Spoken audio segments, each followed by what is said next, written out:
Kung minsan, ang katahimikan pala ay may itinatagong kakaibang kaguluhan na hindi mo akalaing magdadala sa'yo sa isang nakakakilabot na karanasan. Iniwan mo ang trabaho mong tagapagpatupad ng kapayapaan, pero magiging mitya rin pala ng isang labang pasikot-sikot at nagsasangkot ng mga nilalang ng kadiliman, mga aswang. Ganito ang karanasang ibabahagi ko sa inyo. Isang hindi biru-birong karanasang sigurado kong hindi ninyo gugustuhin maranasan. Mapagpalang araw po pala sa inyo, Sir Blair, at sa mga giliw ninyong tagapakinig sa inyong mga YouTube channel na The Voice Addict at mga kwento ni Apong Isaac. Ako nga po pala si Dilbert, 50 anyos at isa ng retiradong sundalo. Maaga akong nagretiro dahil mas gusto ko na tahimik ang aking buhay. Dati akong nakaistasyon sa Mindanao at maraming beses nang kumalaban sa mga rebelde at terorista doon. Nagbalik ako sa amin sa Visayas, pero hiwalay na ako sa pamilya. Ngunit yun ay para sa kanilang kaligtasan. Hindi natin alam ang mga pwedeng mangyari. Sa isang bagong retiro pa lamang, ipinangangamba kong baka may lihim na nagmamanman sa akin o ano pang may masamang balak sa akin, kaaway man o hindi. At ayaw kong madamay ang pamilya ko. Kahit nung bagong sundalo pa lang ako, inilihim ko ang pamilya ko. Mahal na mahal ko sila, kaya sobra ko silang pinoprotektahan. Naiintindihan naman ako ng pamilya ko at suportado naman nila ang ginagawa ko. Nagpasya kong sa isang gubat manirahan at nahanap ko naman yon sa isang baryo na liblib na itago na lang natin sa pangalang Baryo Minunggul. Tahimik ang mga tao sa baryong yon. Palibhasa ay hindi naman ganun karami ang naninirahan.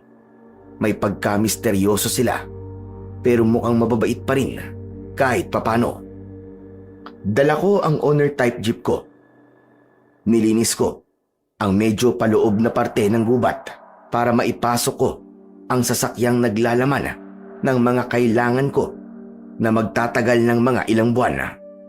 Nagtayo ko ng munti ngunit matibay na kubo. Ang unang gabi ko sa gubat na yon ay naging maayos naman. Ayos. Ito talaga ang gusto ko. Kakaiba ang katahimikan. At ang maririnig lang ay masayang huni ng kalikasan na sobrang nakaka-refresh talaga. Ang sarap sa pakiramdam. Ang sarap-sarap. Pero, nang ikalawang gabi, ay medyo naalarma ako nang may narinig akong kakaibang mga kaluskos sa paligid. Nang lihim akong magmanman sa may labas, ay may napansin akong isang gumagala na anino. Mukhang anino yata ng tao yun ha. Teka, tao nga ba? Di lang pala ako nag-iisa rito. Dali-dali akong muling pumasok sa kubo at inilabas ang luma kong rifle at nagsuksok din ng jungle knife sa may bewang ko. Kumuha rin ako ng flashlight. Nasisindihan ko lang kung kailangan. Medyo sanay din naman ako sa dilim. Konting galaw lang ay nakikita ko kagad. Nang muling paglabas ko ay nagulat pa ako nang makita ko ang isang batang lalaki na nakatayo sa may pintuan ng kubo. Tansya ko ay mga nasa edad 12 ito at maganda ang pangangatawan. May hawak itong parang lalagyan ng sorbetes. Magandang gabi po sa inyo, sir. Sino ka, bata? At anong ginagawa mo sa gubat na ito? Iniangat ng bata ang hawak nitong lalagyan ng sorbetes na may takip.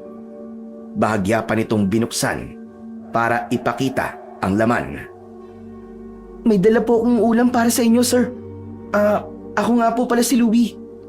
taga dyan lang po ako sa baryo. Malapit po sa may gilid lang po nitong gubat ang bahay namin, ng Lola Soraya ko. Nakita ka raw po niya nang minsang mangalap po siya ng mga halamang herbal. Isa pong albularyo si Lola. Kahit medyo duda ko, ay tumangu-tango na lang ako sa tinuran ng bata. Medyo nagtataka ko kung paanong nakakakita ito sa dilim, sa gubat, gayong wala itong dalang kahit na anong ilaw. Wala rin namang buwan sa kalangitan, pero para namang nababasa nito ang isip ko dahil sa sumunod nitong sinabi. Siya nga po pala, sir. Baka nagtataka po kayo. Sanay na po kami ni Lola sa dilim po ng gabi rito sa gubat. Saka, kaya rin po wala akong dalang ilaw ay para po hindi ako mapansin na mababangis na hayop o ano pa man pong nilalang na meron dito. Saka, meron pong ipinabibilin si Lola sa inyo. Anong bilin? Tsaka, bakit kailangan sa gabi mo pa sasabihin sa akin? Ano nga po pala ang pangalan niyo, sir? Hindi ko pa po alam ang pangalan niyo eh.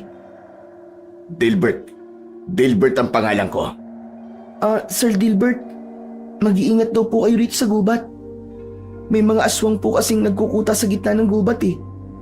Ligtas pa naman daw po kayo rito sa parting ito ng gubat. Hanggang malayo pa kayo sa pinakapusod. Pero dapat pa rin daw po kayong maglagay ng mga pangontra sa mga aswang sa paligid ninyo. At baka mamaya may maligaw daw po dito at biktimahin kayo. Ganun ba? Salamat ha. At pinagbilinan niyo ako rito. Huwag kayong mag-alala. Dati ako sundalo at sanay ako sa gitna ng peligro. Talagang paghahandaan ko kung totoo mang may mga aswang dito. Hindi ako makakapayag na may gumambala sa katahimikan ko rito. Parang nasisiyan naman na tumangu-tango ang bata sa sagot ko. Napakaamo ng mukha nito. Ayos po kung ganun, sir. Ito na po pala yung ulam nyo na niluto po ni Lola. Balikan ko na lang po bukas ang lalagyan. Saka kung may iba pa po kayong kailangan, pwede po kayong magsabi sa akin bukas. Handa po namin kayong tulungan ni Lola para masiguro daw po na ligtas ang pamamalagi nyo rito sa gubat. Sige, mag-iisip ako kung ano pa ang kailangan ko. Saan nga palang banda ang bahay nyo ng lola mo? Baka mapadalaw ako sa inyo bukas o kaya isa makalawa. Kung magbubuhat po rito, ay sundan nyo lang po ang sapa papuntang Hilaga. Malapit po sa dulo ng sapa ang kubo namin ni Lola. Makikita nyo po kagad dahil nag-iisang kubo lang naman po yon. Wala na pong ibang bahay sa bandaron. Okay, madali lang naman palang puntahan eh. O siya, akin na yung ulam. Salamat dito ha. Ipaabot mo rin ang pasasalamat ko sa lola mo. Siya nga pala. Uuwi ka pa ba sa inyo? Dumito ka na lang muna. Bukas ka na umuwi. Naku, hindi po pwede, Sir Dilbert eh. Di ko po kasi pwedeng iwanang mag-isa si Lola buong magdamag. Alam niyo na po, matanda na po siya. Saka huwag niyo po akong alalahanin. Sanay na po ako rito sa gubat. Sandali lang po, makakauwi na po ako agad sa amin. O sige, basta mag-iingat ka ha. Saka mukhang wala ka palang dalang kahit anong pangontra sa aswang. Sandali at sasabitan kita ng tinirintas na bawang. Marami akong bawang sa kusina ko. Naku, wag na po, sir.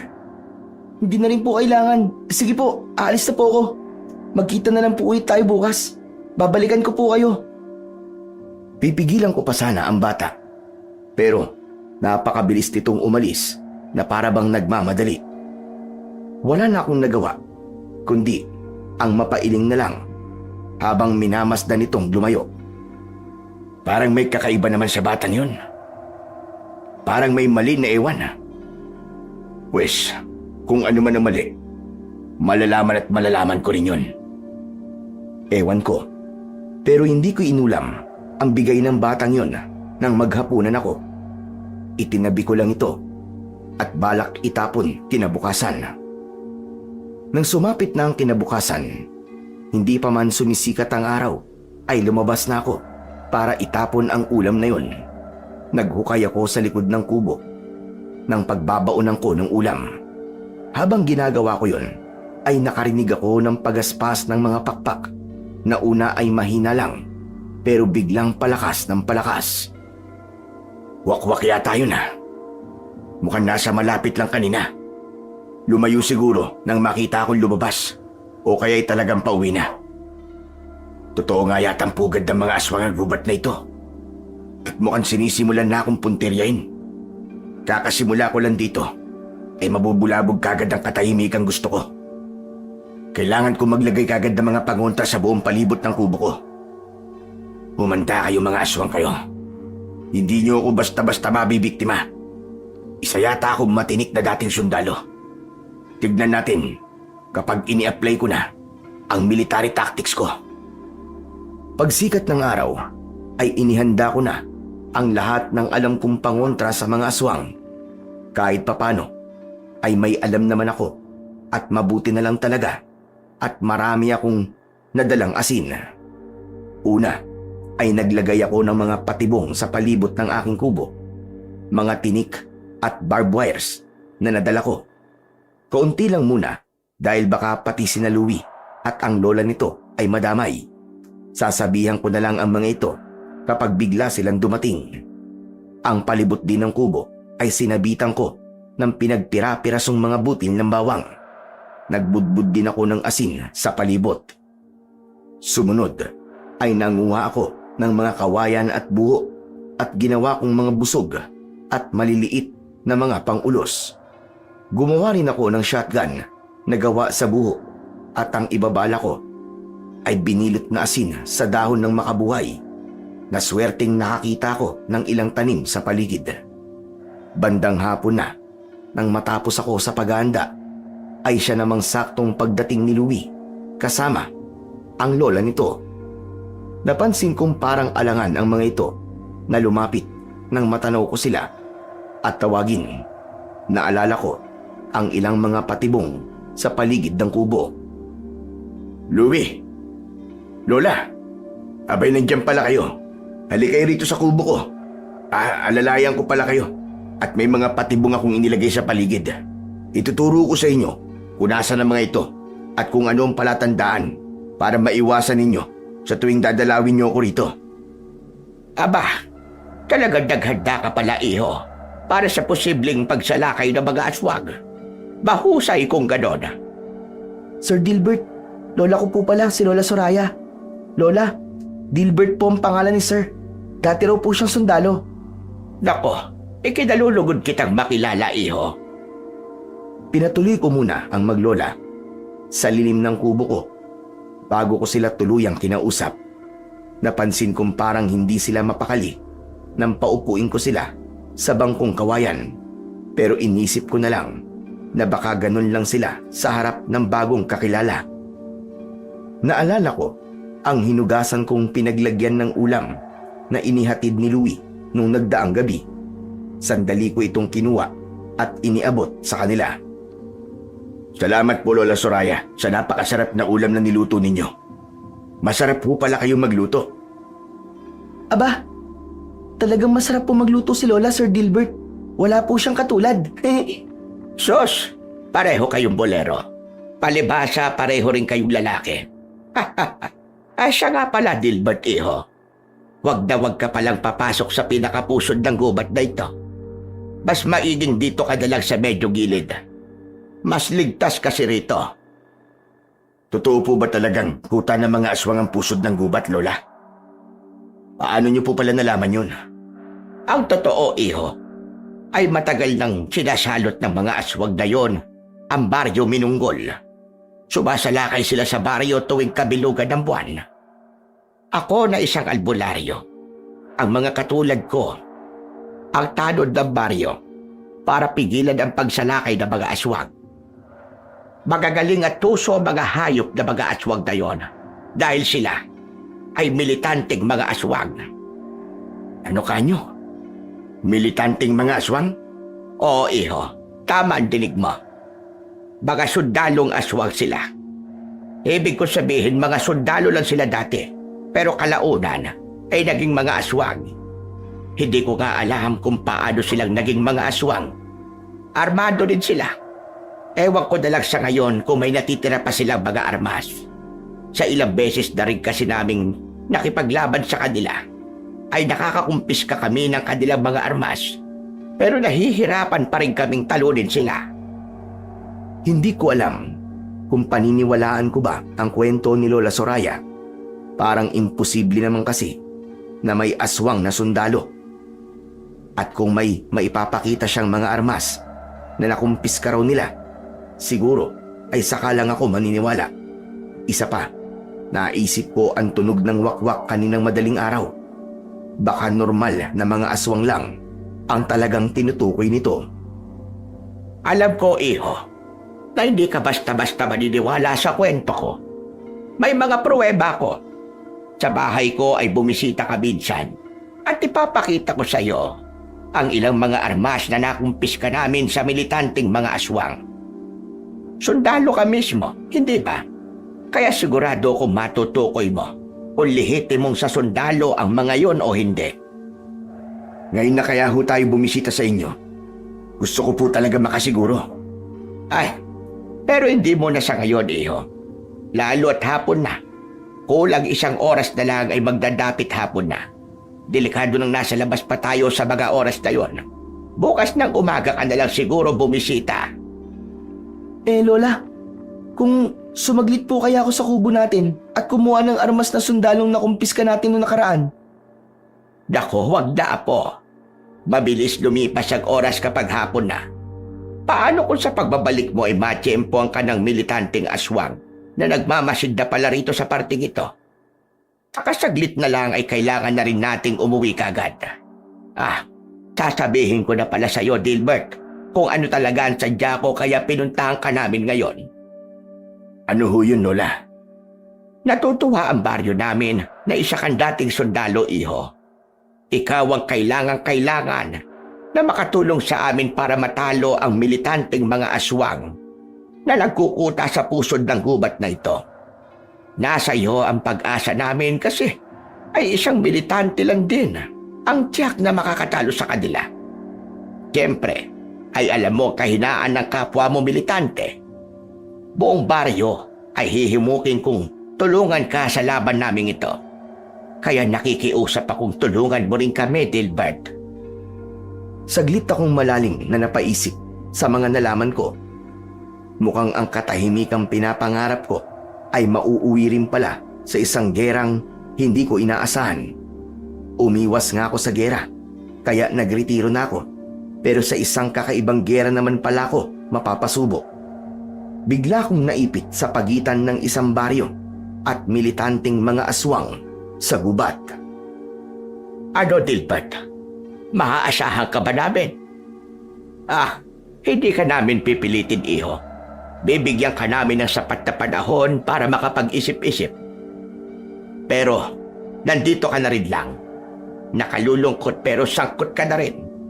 Hindi ka na basta-basta makakaalis sa gubat na ito nang walang kinakampihan sa pagitan ng mga kababaryo ko at ng mga militanteng mga aswang.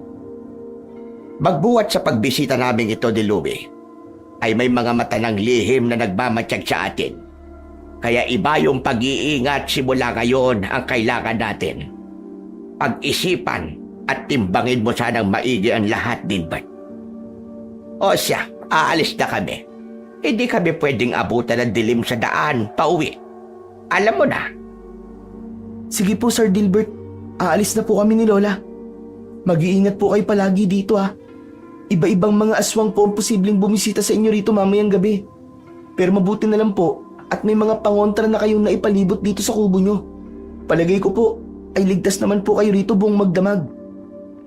Salamat, At pinatatatag mo ang loob ko, Louie. Salamat din po sa inyo, Lola Soraya, sa paggambala ninyo sa katahimikan ko. Hayaan nyo at pag-iisipan ko pa rin po mabuti ang mga nalaman ko sa inyo. Kapag nakapag-desisyon na ako, ay pupuntahan ko na lang kayo sa inyo. May pagkasarkastiko ang sagot ko. Hindi ko talaga kasi nagustuhan ang sadya nila sa akin. Para bang inuobliga pa ako sa mga bagay na ayaw ko na.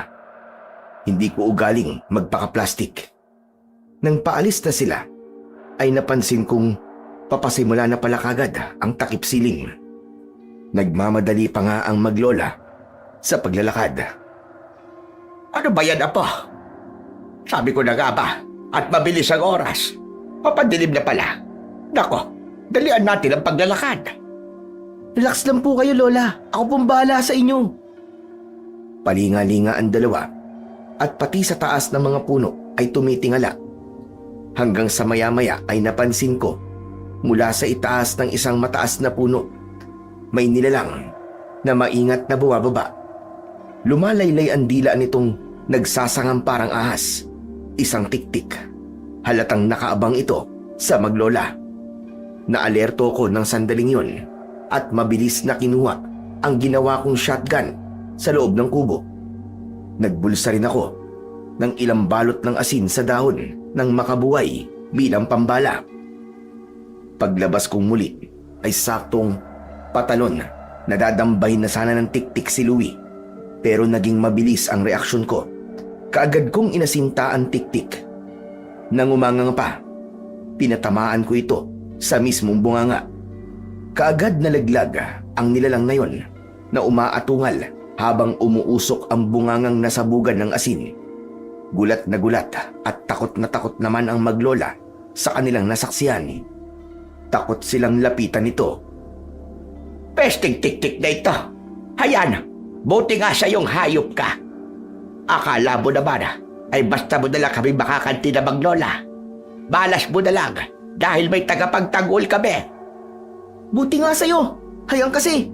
Ayaw ninyong sumunod eh. Biglang siniko ni Lola Soraya si Louie, kaya napahinto sa pagsasalita ang bata. Ako naman ay napakunot ng noo. Mabilis ko silang nilapitan para tuluyang patayin ang tiktik na noon ay kumikisay-kisay na. Ano bang sinasabi mo, Apo? Tumigil ka nga. At baka kung ano na naman ang masabi mo. Hay, nakukan talaga. Lumayo kayo sa tiktik na yan, delikado.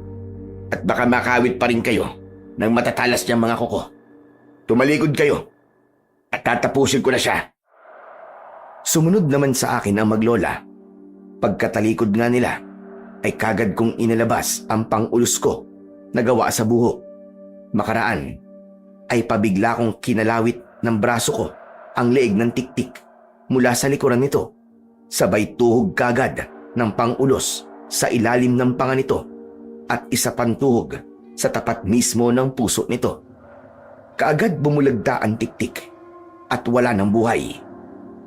Nang marinig ni na Lola Soraya at Louie ang huling pag-igik ng tiktik, ay agad lumingon ang mga ito. Nanlaki ang mga matang nakatitig sa tiktik na naliligo sa sariling dugo. Patay na siya. Pero para mas makasiguro tayong hindi na ulit siya mabubuhay pa. Teka, may ibibigay pala ako sa iyo, Dilbert. May dinukot ang matanda sa bulsa ng suot nitong mahabang palda. Isang pahabang bagay na nababalot ng itim na tela. Ano ho yan, Lola Soraya? Ah, alam ko po yan. Ang punyal na pantapos ng buhay ng aswang. Punyal na pantapos ng buhay ng aswang? Hay nako, Louie. Kahit kailan ay napakaluwag talaga niyang bibig mong bata ka. Tumahimik ka nga at hayaan mong ako ang magsalita. Sorry naman po, Lola. Di na po mauulit. Isa pa, Apo. At baka sa'yo ko biglang magamit ang punyal na ito. Sige ka. Ano, gusto mo ba yon? Naku, wag naman po, Lola. Apo niyo po ako ah. Wag niyo po akong itulad sa tiktik na yan. Saka, hindi na po talaga mauulit. Sorry na po. Ay siya, manahimik ka na. Kung hindi talagang malalagot ka sa akin mamaya. Dilbert, tama. Ito nga ay punyal na pantapos ng aswang. Kapag itinarak mo ito sa puso ng napatumba mong aswang, ay kaagad uusok ang katawan nito at unti-unting maaagnat hanggang sa maging abot. Sa bawat mapapatumba mong aswang, ay yan ang pantapos mo. Sa ganung paraan, ay hindi na talaga sila mabubuhay pagbuli. Nahihiwaga ang nakatingin lang ako sa punyal na iniabot sa akin ni Lola Soraya. Napansin kong parang nanginginig pa ang kamay ng matanda. Buksan mo at tapusin mo na ang tiktik na yan. Posible pang mabuhay yan. Kahit natuhog mo na sa puso yan. lalo kapag nakuha ng mga kalahi niya ang katawan niya. Tinanggal ko ang balot ng punyal at tumambad sa akin ang makinang nitong talim. Udyok ng kuryosidad kung totoo nga ang sinasabi ng matanda, ay kagad ko nga itong itinarak sa dibdib ng tiktik. At totoo nga, kaagad umusok ang katawan nito at nagsimulang maagnas at maging abo. Nanlaki ang mga mata kong hindi ako makapaniwala. Aba, totoo nga po ang sinabi niyo ah. Nakakamanga. Lola, sa akin na ho ba ang punyal na ito? Sa ngayon, ikaw muna ang tagapagdala niyan, iho. Tsaka ko nalang babawiin sa'yo kapag natalo na natin ang grupo ng mga militanteng aswang at iba pang aswang na magtataka ng buhay mo at ng buhay naming maglola. Wala na ho ba kayong ibang ganito? Wala na, iho. Nag-iisa lang yan at sa akin nakaatang ang tungkulin para dyan. Minana ko pa yan sa kanununuan ko. Pero bakit ipinapaubayan niyo po sa akin kung sa inyo pala nakaatang ang tungkulin para dito? Pwede ko naman pansamantalang ipaubaya yan sa iba. Ako pa rin naman ang ituturing niyan na Panginoon. Kusang babalik sa akin yan. Kapag nalubos na ang layunin nito na naaayon sa kagustuhan ko, tutulungan ka niya na lipunin ang mga aswang na kailangan lipulin. Hanggat tutulungan mo rin kami at ang buong baryo minunggol. Napatango-tango ako sa sinabi ni Lola Soraya, pero bigla akong may naisip itanong tungkol sa punyal. Lola, kahit ano po bang uri ng aswang ay kaya nitong tapusin? Kaya rin po ang militanteng mga aswang? Ay oo, iho. Lahat ng uri ng aswang ay kaya niyan. Ngunit lalo na ang mga militanteng aswang. Ayos po pala ito kung ganun. Salamat po. At pansamantalan yung ipinaubaya to sa akin. Sa pamamagitan po nito, ay mas madali ko kayong matutulungan at mas mapoprotektahan ko ang kapayapaan dito sa palibot ng kubo ko. Siguro naman po, ay lalong matatakot sa akin ng mga aswang na magtatangkang lumapit dito. Siya nga po pala. Sa kubo ko na lang po muna kayo magpalipas ng gabi. Magdidilim na po at delikado na kayo sa daan. Bukas ng umaga na lang po kayo umuwi. Saglit na nagpalitan ng mga tingin ang maglola.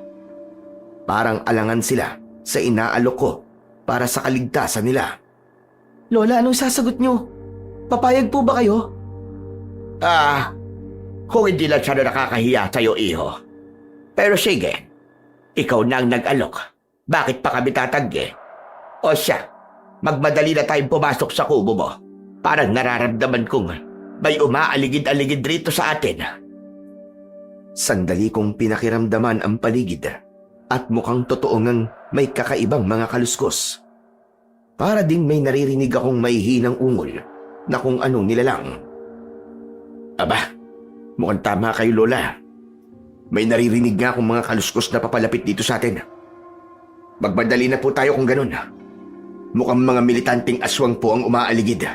Kailangan ko pong tahimik at palihim na mag-scout mamaya para makasiguro kung ligtas tayo buong magdamag. Mabuti nga na gawin mo yan, iho. Pero mukhang hindi mga militanteng aswang ang umaaligid sa atin. Sigurado kung mga pasaway na mga aswang lang ang mga yan. Hulihin mo mga salot na yan at tapusin mo kagad sa pamamagitan niyang binigay kong punyal. Posible pang maging hadlang ang mga yan sa pagharap mo sa totoong mga kalaban na mga militanteng aswang.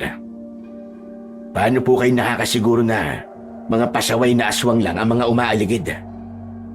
Tatanda kong ito ay kabisado ko na ang kilos at amoy ng mga aswang na yan. Pati ang mga militanteng aswang ay kabisado ko na rin. Kaya wag mo sana akong pagdududahan, iho. Kung sa bagay nga ho, hindi ko nga po kagad naisip yun. Pasensya na po kung napagdududahan ko kayo. Alam nyo na, hindi ko pa po kabisado ang gubat na ito. Naiintindihan naman kita, iho. Wala tayong problema doon. Ang importante ay nagkakaintindihan na tayo ngayon. Maya-maya ay napansin ko si Louie na parang walang katapusan ang pagsuri sa kabuuan ng kubo ko. Bawat sulok ay tinitig ng maigi at parang may kung anong kinatatakutan. Todo kapit pa ito kay Lola Soraya Nang pansinin ko ito, ay para bang napakislot pa ng bagya. O Louie, anong meron sa kubo ko? At bakit parang may kung ano kang kinatatakutan? Naku Sir Dilbert, hindi po sa natatakot ako. Parang nalulula lang po ako sa mga gamit nyo bilang isang sundalo. May kung ano-ano pa po pala kayong mga gawang sandata dito. Talagang handang-handa po pala kayo ah. Abay, ano pa ba aasahan mo sa isang dating sundalo, Apo? Malamang na talagang laging handa mga sundalo. Kaya sabi ko nga, siya talagang makatutulong sa atin laban sa mga militanteng aswang. Pati tayo mga taga-baryo ay maraming matututunan sa kanya. Hindi po ba kayo natatakot kay Sir Dilbert, Lola? Abay, bakit naman ako matatakot sa taong makakatulong sa atin? Tsaka isa pa, poprotektahan niya ang baryo natin. Kakampi natin siya laban sa mga pasaway na aswang at sa mga militanteng mga aswang. Makakatulog po kaya tayo ng maimbing dito, Lola? Saka, paano po ang hapunan natin? Bigla kong sumingit sa tanong na yon ni Louie. Sa hapunan po pala natin, Lola Soraya. Huwag niyong alalahanin. Sabihin niyo lang po kung ano ang gusto niyong ulamin at ihahanda ko. Marami po akong stock sa kusina. Tungkol naman po sa tutulugan niyo, kaya na lang po muna sa may katre kung may kutsyon para komportable kayo. Sa lapag na lang po ako matutulog sa sala. Mga bisita ko kayo, kaya dapat na komportable kayo rito. Nako, napakabait mo naman, iho. Ito kasing apo ko na ito. Saksakan talaga ng arte ko minsan. Huwag mo na lang ito ganong pansinin. May kakaibang allergy ito eh. Allergy sa kaartehan. Ay, ewan ko ba kung kanino nagmana ito. Ako na lola niya ay hindi naman maarte. Pati mga magulang niya nung nabubuhay pa ay pareho din namang walang kaartehan sa katawan. Itong mokong lang talaga na ito ang naiiba sa aming lahat. Madalas ko nga mapagalitan ito. Lola naman, kung ano-ano kagad ang ikinuwento nyo kay Sir Dilbert. Baka mamaya isipin yan binabai ako. Bakit kasi ang arte-arte mo? Ituwid ko lang ha, Dilbert. Lalaki itong apo ko. Sadyang ganyan lang siya kaarte. Naiintindihan ko po, Lola. Saka bata pa po kasi itong si Louie. Kapag nagbinata na po yan, ay panigurado mawawala po ang kaartehan niya. Ano nga ho palang gusto niyong ulamin? Sandaling nag-isip si Lola Soraya bago sumagot. Napasulyap pa ito sa banda ng kusina ko. Ano nga ba ang madaling lutuin? Yung madali lang siya nang nguyain, iho. Ayoko ng mga ginisa-ginisa. Kung may mga gulay karyano, may mga talbos, ayos na sa amin ng apo ko ang nilagang gulay, iho. Ayaw namin ng mga bonggang ulam o mga ulam pang mayaman. Ayos ho. Marami po akong gulay sa kusina. Sige, dun po muna kayo sa kwarto. At ihahanda ko lang po ang panghapunan natin. At pagkatapos natin kumain, ay mag-i-scout na po ako sa labas. Magbabantay na rin po ako hanggang maghating gabi. Sisiguraduhin kong ligtas tayo dito. Inihanda ko na nga ang hapunan namin. Ang maglola ay nagtungo sa kwarto ko. Napansin kong maingat na maingat ang bawat pagkilos nila na para bang may hindi ako nakikitang delikado para sa kanila. Dahil nahihiwagaan ako sa mga kilos nilang yon, ay palihim ko silang inobserbahan. Panaka-naka akong sumusulyap sa banda nila habang nagkwekwentuhan sila. Maya-maya ay parang may iniabot si Lola Soraya kay Louie na isang botelyang hindi ko alam kung ano ang laman. Nakita kong naglagay ang bata ng konti sa palad nito at inihaplos sa mga kamay, leeg, batok at paa. Maging si Lola Soraya ay ganun din ang ginawa. Naisip kong baka espesyal na langis lang yun o kaya naman ay pangontra sa aswang. Nang mag-aya na akong kumain, ay hindi ko maipaliwanag ang amoy ng langis na ipinahid nila sa kanilang balat. Hindi ko matukoy kung langis ng anong halaman yon. Para siyang amoy langis ng niyog na hinaluan ng matapang na amoy na makati sa inong. Itatanong ko sana ang tungkol doon, pero katakatakang biglang nawala sa isip ko. Hanggang sa namalayan ko na lang, natapos na pala kaming kumain at sinisinop ko na ang pinagkainan. Ay nako, salamat sa hapunan na inihanda mo, iho. talagang nabusog kami ng apo ko. O siya, pwede rin siguro kami magpahinga sa kwarto mo, iho. Ikaw naman, ay mag-iingat ka sa pag-i-scout mo, ika mo mamaya.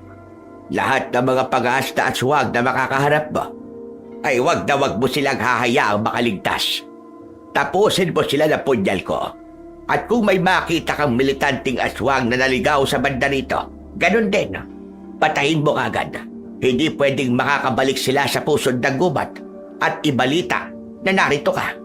Abay, mahirap na. Huwag ho kayo mag-alala, Lola. Akong bahala. Tahimik po akong kumilos sa dilim. Hindi rin po talaga ako papayag na mabulabog ang tulog nyo ngayong gabi. At tahimik na nga akong nag-scout sa labas ng kubo. Pumosisyon ako sa palumpong ng mga halaman sa isang tabi at ginawang ko ng munting lubluban na putik.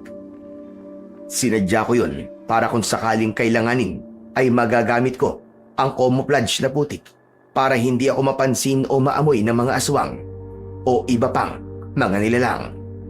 Dala ko na rin ang mga sandata ko at isang maliit na night vision binocular. Tahimik kong sinuyod ang paligid gamit ang binocular at wala pang ilang sandali ay may nakita na akong ilang aswang na paparating. Ito na. May dumarating na mga aswang. Sinasabi ko na nga ba? At alam na nilang may tulad kong naririto sa gubat. Sisimulan na akong pagtangkaan. Bali 2 grupo ang nakikita ko na nanggagaling sa magkaibang direksyon. 3 sa bawat grupo. Ang unang grupong namataan ko ay parang nagbuhat pa sa baryo. Mga karaniwang aswang na malalangis ang mga balat. Ang ikalawang grupo naman ay parang nanggaling sa kaloob-looban ng gubat. Nanlaki ang mga mata ko nang makita kong higit silang mas malalaking mga aswang at mga maskulado. Nahalata ko rin kagad na militanting aswang ang mga ito dahil sa suot na sira-sira at mukhang luma ng mga unipormeng pangsundalo. Nauunang paparating ay ang mga karaniwang aswang. Ang ikalawang grupo ay mas malayo pa, kaya ang uunahin kong i-take down ng walang kaingay-ingay ay ang unang grupo. Inihanda ko na ang dala kong bamboo spikes na pangulos. Lumublob na rin ako sa putikan. Ang bala kong pag-atake ay gagapang ako sa damuhan at magtatago sa likod ng malalapad na mga puno paabang sa kanila. Iisa-isahin ko sila ng mabilisan hanggat maaari para hindi na sila makagawa pa ng ingay na maaaring makatawag pa ng ibang mga aswang. Nang nariyan na ang mga aswang malapit sa pinagtataguan kong puno, susugurin ko na sana sila pero bigla akong natigilan nang marinig ko sa usapan nila na sina Lola Soraya pala at Louie ang pakay nila. May pinagbubulungan pa silang hindi ko gaanong maintindihan. Basta, ang naintindihan ko lang ay kailangan daw nilang makuha ang punyal na pantapos ng aswang para daw hindi na makapagmayabang si Lola Soraya sa kanilang angkan at para raw sila naman ang mamanginoon sa kanilang mga kalahi. Siyempre, ay nagalit ako sa narinig kong masamang balak ng mga ito. At nang makatunog ang mga ito, na para daw may naaamoy silang nasa malapit lang ang punyal ng matanda, ay doon ko na sila pabiglang inatake. Mabilis ang sunod-sunod kong naging aksyon. Inuna ko ang nakatalikod sa akin. Sinaksak ko ito sa likod sa tapat ng puso gamit ang bamboo spike. Yung baon na baon. Ang ikalawa ay pinagsalikop ko ang mga kamay sa likod nito at sunod-sunod na sinaksak sa leeg hanggang sa matumba. Ang ikatlo naman, nakmasa ng tatakas, ay mabilis kong tinakbo, sabay lundag at sunggab sa ulo nito at buong puwersang iniroll down. Pagkalagpak nito sa damuhan, ay agad kong pinaibabawan at mabilis na inilabas ang punyal na pantapos. Sinaksak ko agad dito sa dibdib bago pa man ito magsimulang umatungal at lumaban ng kalmot. Nang umusok ang buong katawan nito at magsimulang maagnas at maging abo, ay isinunod ko na rin ang 2 na pagsasaksakin ng punyal sa dibdib. Ayos. Mabilis ka pa rin, Dilbert. Salamat din sa punyal na ito ni Lola Soraya.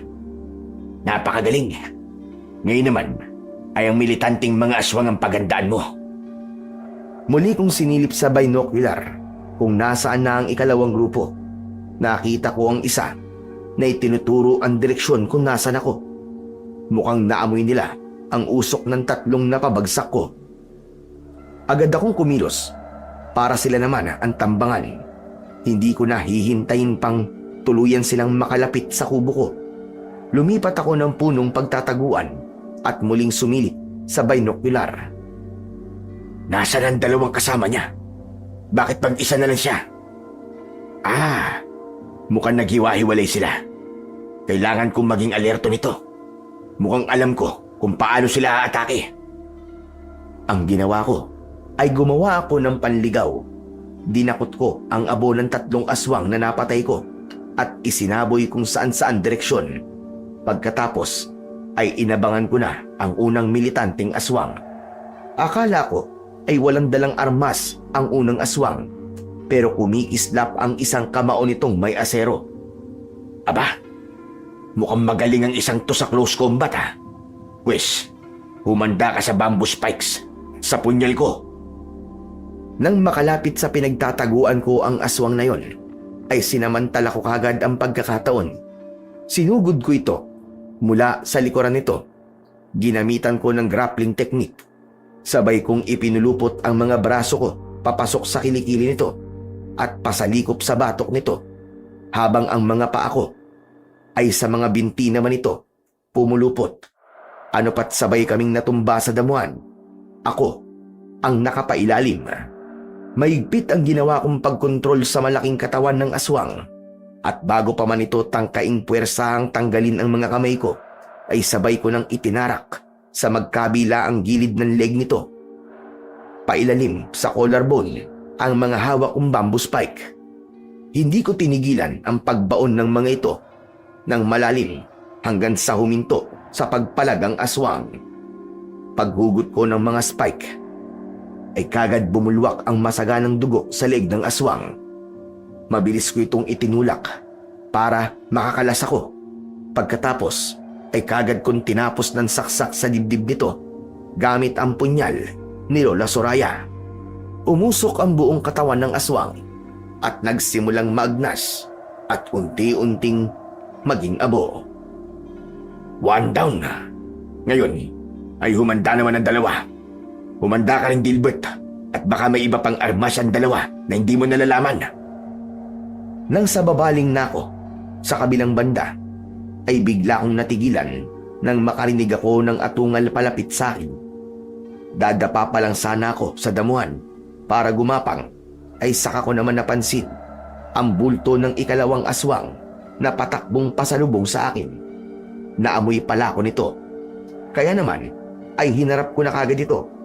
Kaya lang ay medyo natakot ako nang makarinig ako ng kalansing ng kung anong metal, nang parang may kumislap sa tama ng liwanag ng buwan na nakapasok pa rin sa gubat. Ay noon ko lang napansin na may hawak pala itong makapal-kapal at mahabang kadena. Anak ng putya, mukhang mahihirapan ako sa isang to ah. Anong atake kaya magandang gamitin sa isang to? Kailangan ko ng liksi sa pag-iwas dito. Mukhang kailangan ko naman ng parkour technique dito. Tama, kailangan ko siyang akayin sa parte ng gubat na maraming mabababang mga sanga para magsilbi kong proteksyon at para hindi niya ganong magamit ang kadena niya sa paggampas. At ganun nga ang ginawa ko. Nang susugurin na ako ng ikalawang aswang, ay mabilis akong tumakbo papunta sa masasangang parte ng gubat. Lambitin doon, lambitin dito ang ginawa ko. Nagmukha akong si Tarzan. Sinamantala ko ring gamitin ang mga nakalambitin na matitibay na mga baging. Inihahampas ko ang mga ito para pumulupot sa leeg o katawan ng galit at atat na aswang. Isinabay ko rin ang paghahagis ng bamboo spike at pinunteriya ang mahihinang parte ng katawan nito tulad ng leg at mga mata. Nang matamaan ko ng spike sa pisngi ang aswang, ay lalo itong nagwala at lalong naging mabangis. Napilitan pa itong ihagis ang hawak na kadena sa direksyon ko ng ugod ng lakas. Anak ng putya, kamuntikan na ako ron ah. Mas galingan mo pa, Dilbert. Hindi ka dapat matamaan. Katapusan mo na kapag nagkataon na. Pumuntikan na talaga akong matamaan ng kadena. Mabuti na lang at kagad akong nakatalon pataas sa mas mataas na sanga ng puno. Talagang nabali ang sangang tinamaan ng kadena. Dahil dito ay gumanti ako sa aswang. Magkakasunod na hagis ng bamboo spike ang ipinatama ko rito. Ito sa iyong hayop ka. Matamaan sana ang mga mata mo. At nagtagumpay naman akong matamaan sa magkabilang mga mata ang aswang.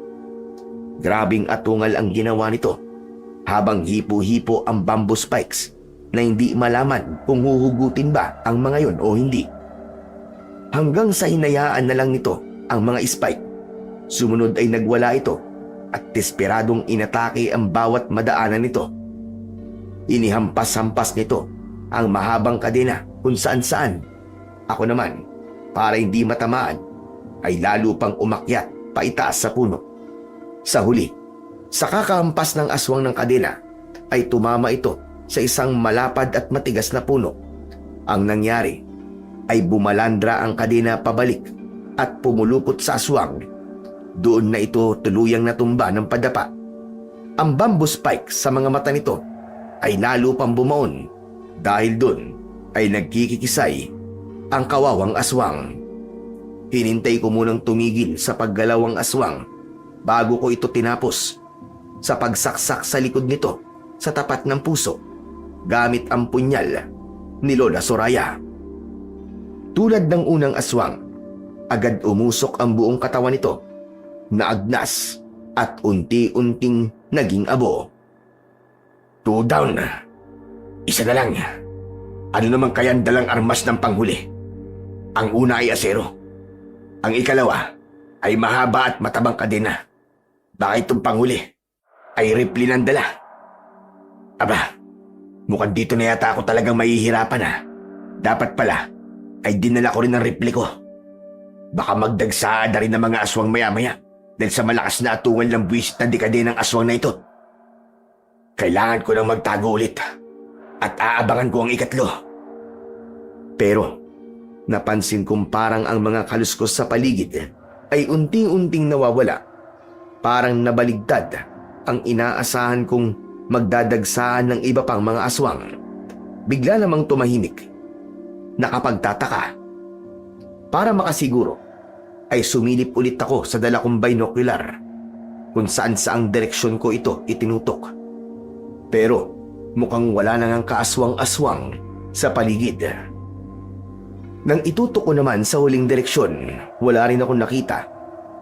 Ibababa ko na sana ang binocular nang mapansin kong parang may humawi sa mga halaman. Nang muli kong tutukan ang bandang yun, ay nanlaki ang mga mata ko sa nakita kong lumantad na aswang. Sakto pang tutok na tutok sa mukha ng aswang na yon at hindi ako maaaring magkamali. Pamilyar sa akin ang itsurang yon. Erwin? Si Erwin? Isang militanteng aswang? Si Erwin ay dati kong kasamaang sundalo. Nagkahiwalay lang kami ng madestino ito sa ibang lugar at magkaroon daw ng kung anong voluntary testing unit. Simula noon ay wala na akong naging balita sa kanya. Hindi pwede ito. Paano kung kakalabanin ng dati kong kaibigan?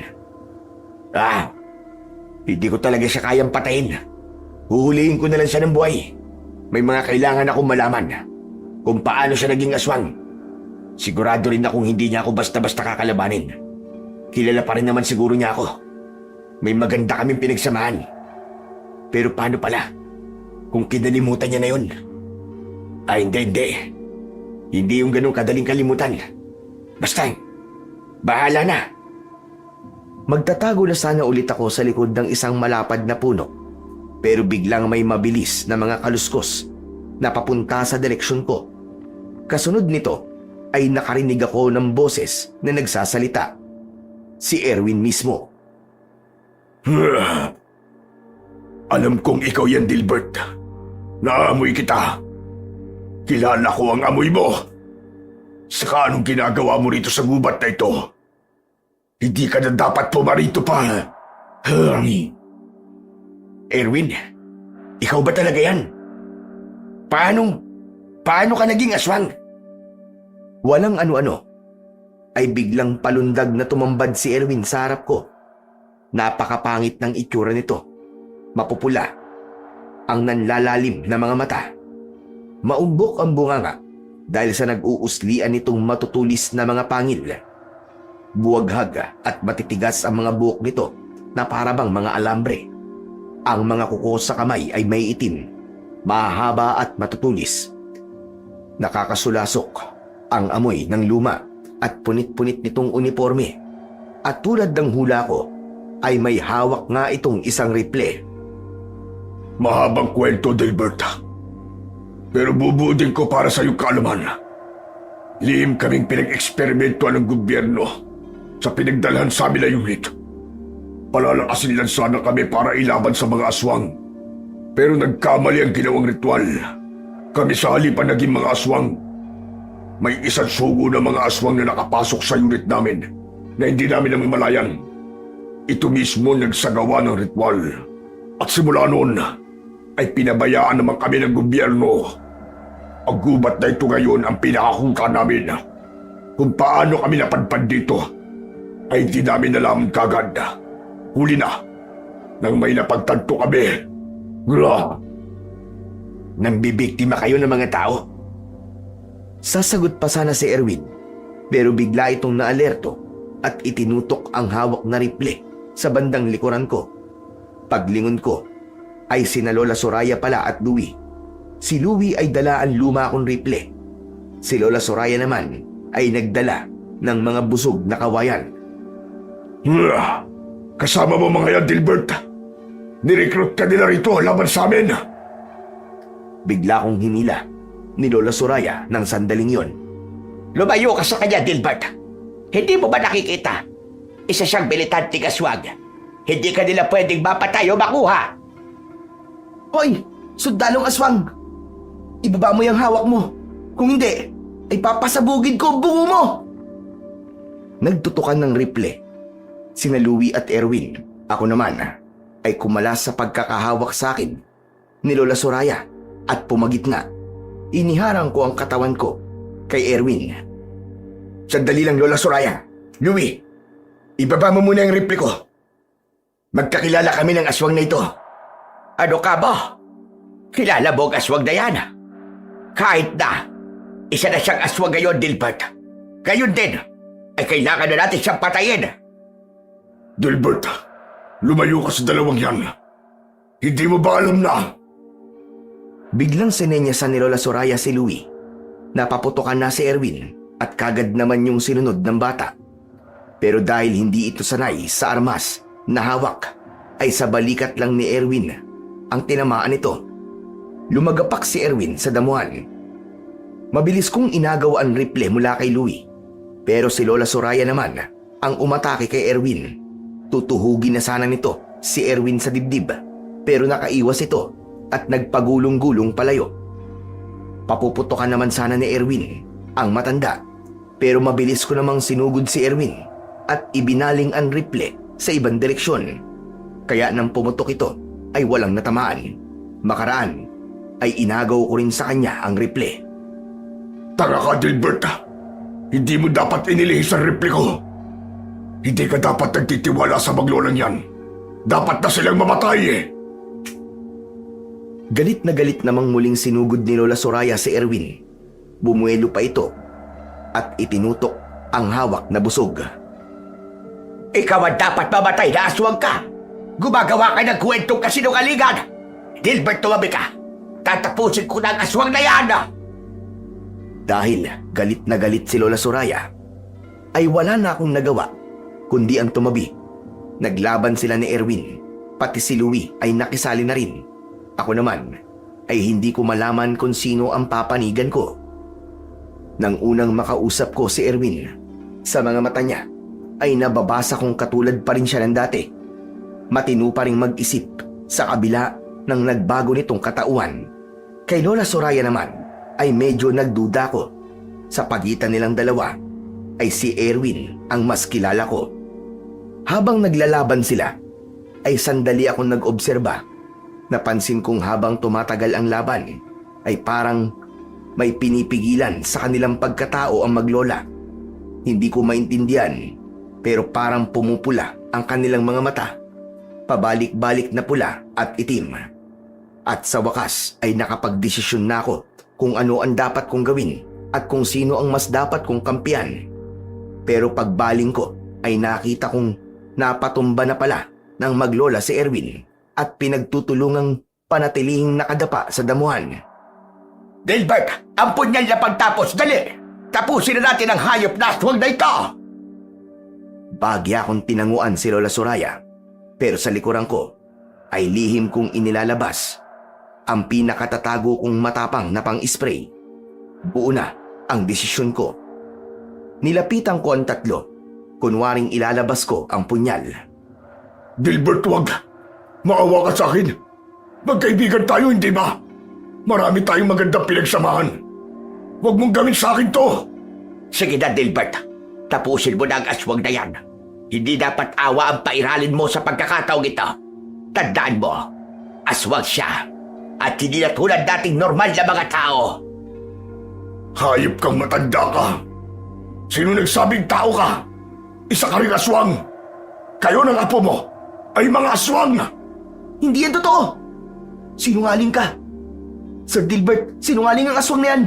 Huwag kayong maniniwala dyan! Nang makita kong hindi na makapagpigil pa, si Lola Soraya na noon ay napansin kong sobrang namumula ang muka, ay walang sabi-sabing bigla nitong inagaw ang punyal sa kamay ko.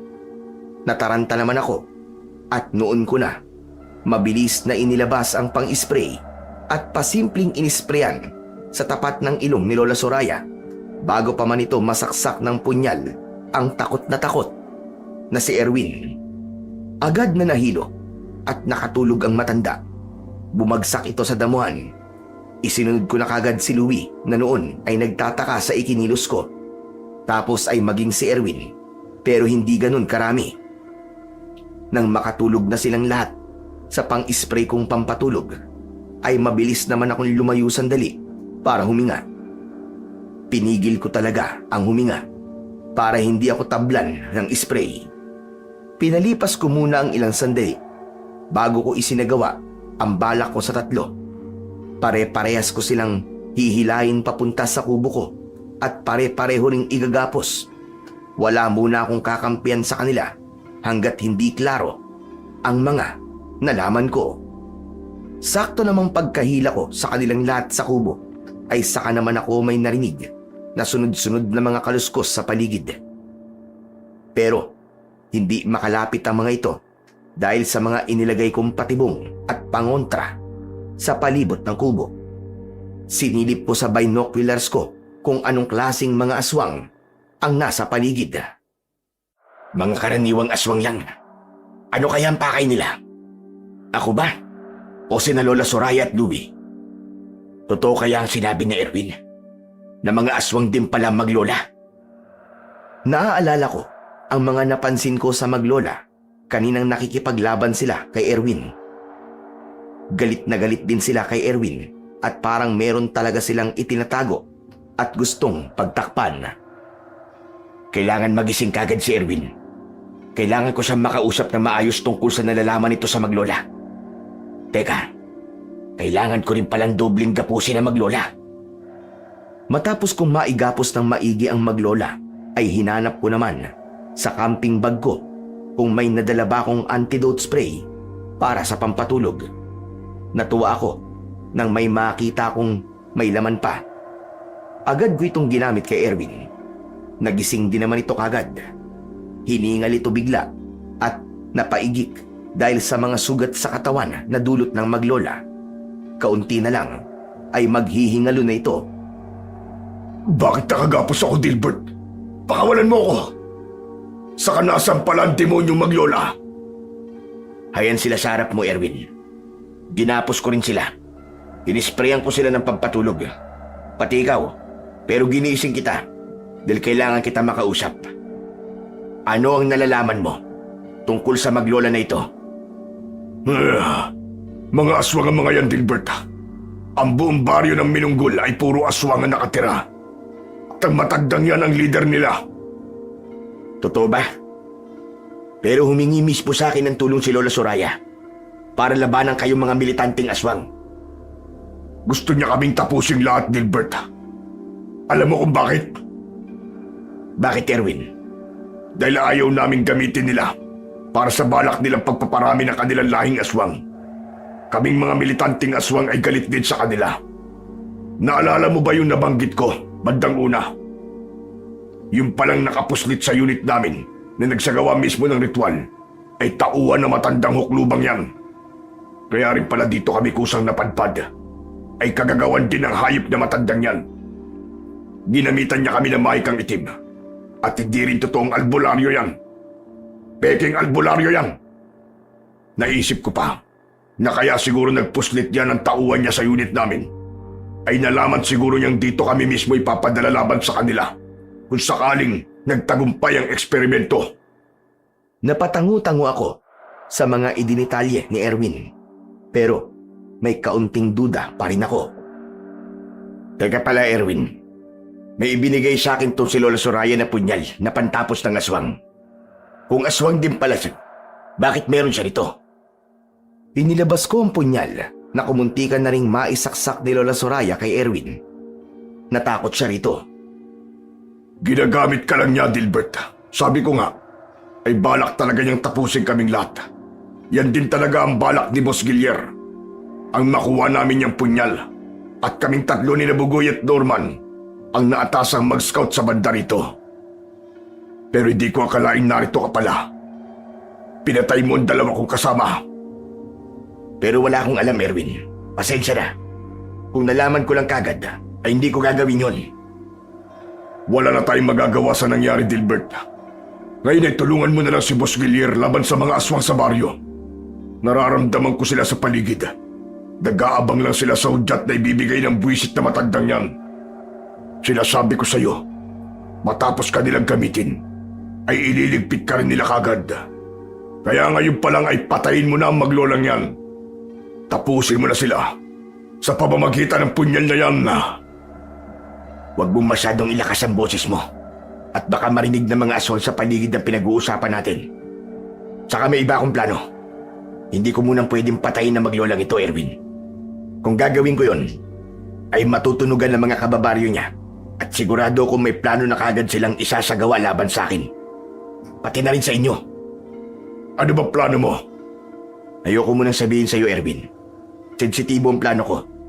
Hindi pwedeng magbintis. Saka siya nga pala, paano ko matutulungan ng Boss Gilier nyo? Saka, ano bang plano niya sa mga aswang sa baryo? Mabutit na itanong mo yan, Dilbert. Ang plano ni Boss Gilier ay ang makuha ang punyal na pantapos na ngayon ay hawak mo na. Wag mo na yung hahayaang mabawi pa sa'yo na matandang yan. Kapag nakuha na yan ni Boss, ay madali na lang ang paglusob na plano namin. Oo nga pala, tama. Hindi mo pa pwedeng patayin ang huklubang yan. Huhuliin pala namin yan at pipiliting magsagawa ng ritual para maibalik kami sa dati. Iba-blackmail namin siya para mapilitan siya. Pero paano, Erwin? Kung may backup plan din palang matandang ito? Basta, alam ko matalino ka, Dilbert.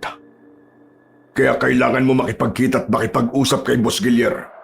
Malaki ang may tutulong mo sa kanya para matalo ang lahi ng Sorayang yan. Pero hindi ko kilala si Boss Gilier nyo, Erwin. Saka paano ako nakakasigurong hindi niya ako gagawa ng masama kapag nakita niyang isa lamang akong tao? Hindi mo siya kilala, oo. Pero ikaw ay kilala niya, Dilbert. Isama mo ako habang buhay pa ako. At ako magpapatotoo sa kanya. Nakakampi ka namin. At hindi ng baryo ng mga aswang ng Sorayang yan. Nang biglang umungol si Lola Soraya, ay natigil ang pag-uusap namin ni Erwin. Sinenyasan ko siyang huwag munang maingay. Hinila ko siya at itinago muna sa kusina para hindi siya makita ng matanda Kailangan ko ring makausap ang matanda para mapulido ko ang niluluto kong plano. Dito ka muna, Erwin, Wag na wag ka munang gagawa ng kahit nanong ingay. Kailangan ko lang din makausap si Lola Soraya. May kukumpirmahin lang ako. Huhulihin ko siya sa sarili niyang bibig na hindi niya namamalayan.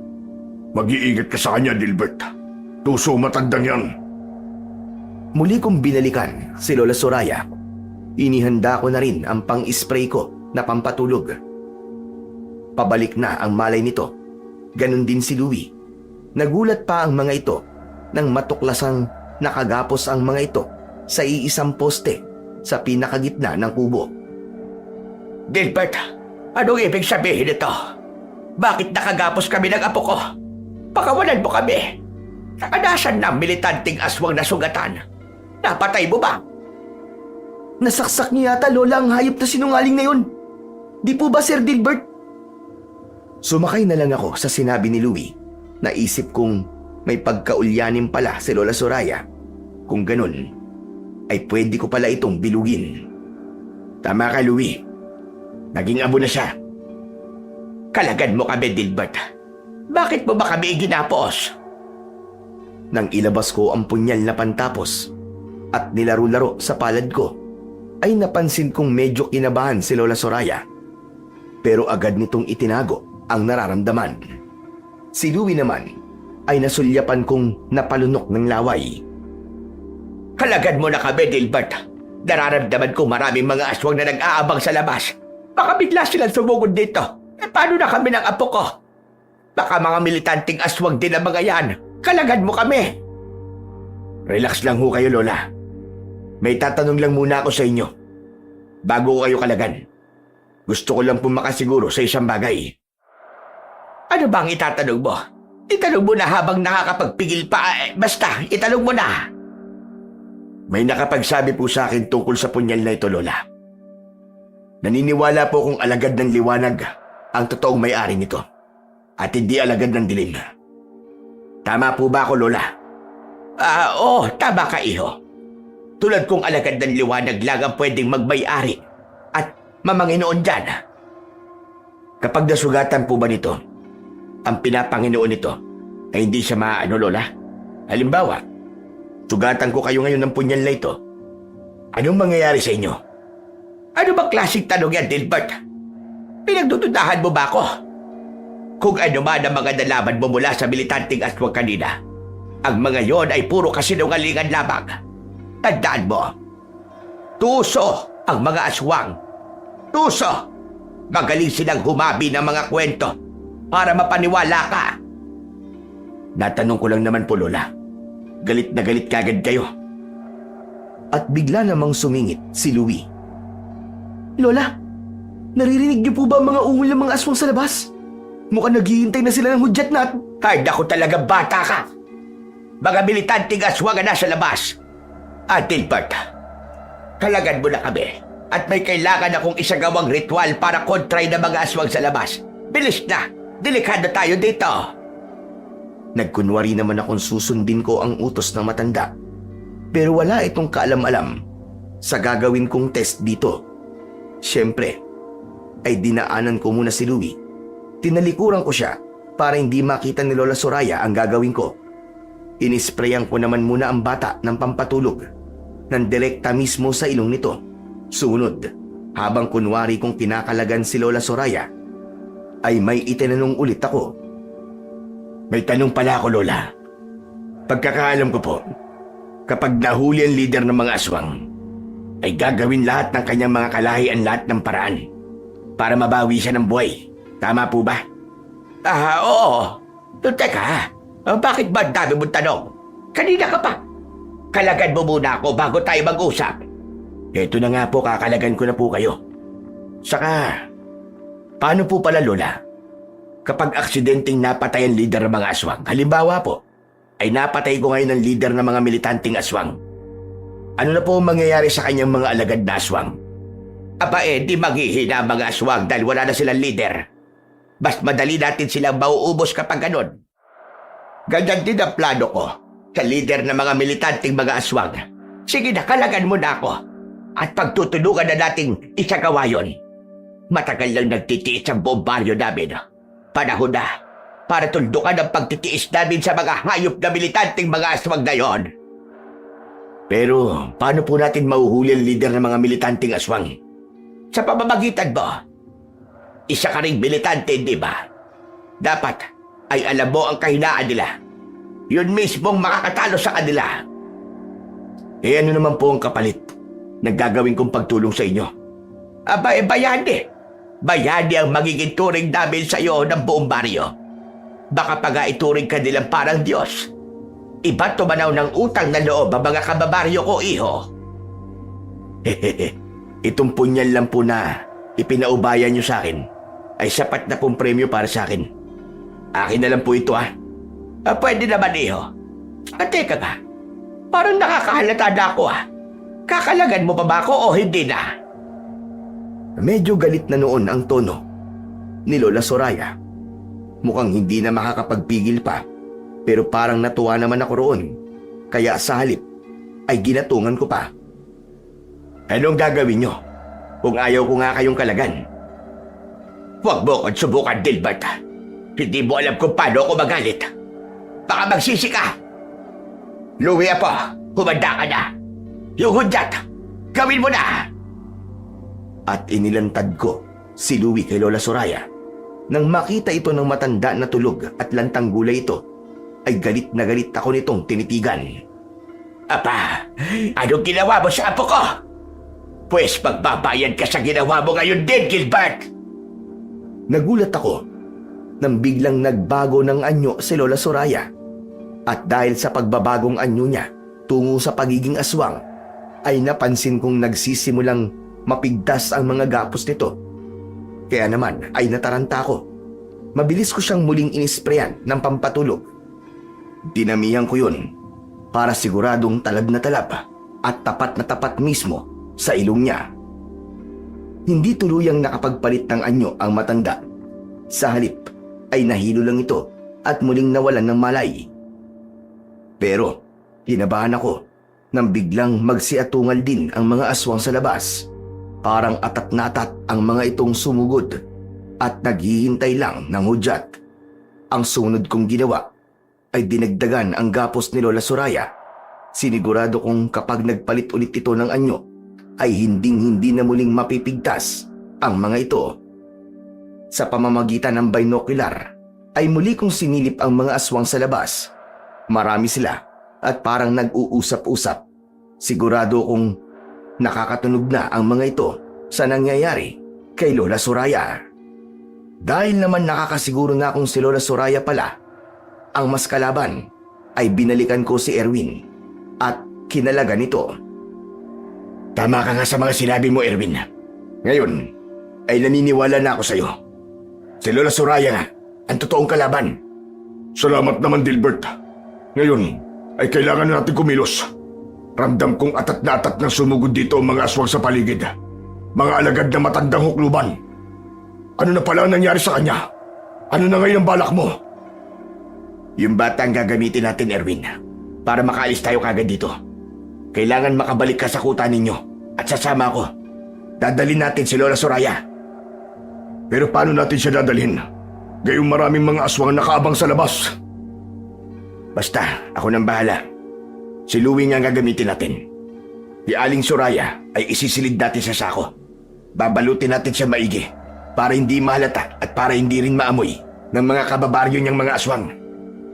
Sige, basta't siguraduhin mong walang mintis ang plano mo. Ang kailangan lang ay makapasok tayo ng konti sa loob ng gubat. May backup kaming paparating kapag natagalan na hindi kami nakakabalik agad. Tutulungan nila tayo kung sakaling biglang sugurin tayo ng mga aswang kapag nabuking nila tayo. Mabuti kung ganun.